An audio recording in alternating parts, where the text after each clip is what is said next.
वर्गीकरण या घटकावरती आकृत्यांचे कसे वर्गीकरण करतात ते बघणार आहोत. ठीक आहे. तर त्यांनी कसा प्रश्न विचारलेला आहे बघा. गटात न बसणारी आकृती शोधा. आता या ठिकाणी मी काही उदाहरणं घेतलेली आहेत. तर पहिल्या उदाहरणामध्ये तुम्हाला 4 आकृत्या दिसतायत. या 4 आकृत्यांमध्ये 3 आकृत्या या सारख्या आहेत आणि एक आकृती ही वेगळी आहे. मग कोणी सांगू शकतं का या वरच्या 4 आकृत्यांमध्ये वेगळी आकृती कोणती असू शकते?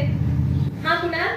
चौकोन याच्यामध्ये नाही का असे त्रिकोणी आहे आणि ते 3 नंबरच्या याच्यामध्ये नाही का वेगळं आहे ते वेगळं आहे. या पहिलं ऑप्शन, दुसरं ऑप्शन आणि चौथं ऑप्शन यामधल्या आकृत्या काय जवळपास सारख्याच आहेत आणि 3 नंबरची जी आकृती आहे त्यामधला हा जो चौकोन आहे हा चौकोन थोडासा वेगळा आहे. म्हणून 3 नंबरची आकृती काय येते आपल्याला?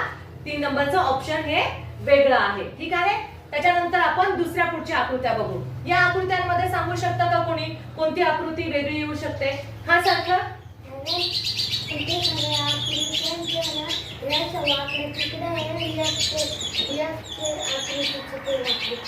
वाकडी तिकडे नाही बाळा. जर आपण इकडे लक्ष द्या, हा समजून घ्या. ला जर आपण उभी रेष मारली तर तिचे 2 समान भाग होतात.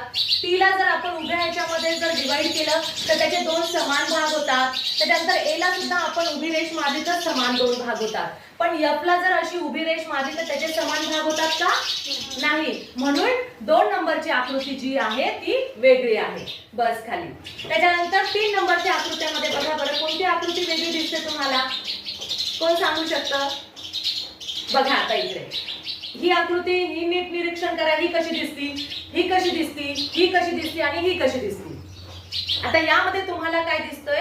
इथे असा थोडासा कर्व आहे, इथे पण कर्व आहे आणि चौथ्या आकृतीमध्ये सुद्धा कर्व आहे. म्हणजे त्या आईस्क्रीम सारख्या. आणि 3 नंबरची जी आकृती आहे त्याच्यामध्ये सरळ आडव्या रेषा आहेत, आडव्या आणि तिरप्या रेषा आहे. म्हणजे इथे तुम्हाला ट्रायंगल दिसतोय. म्हणून 3 नंबरची आकृती ही काय आहे?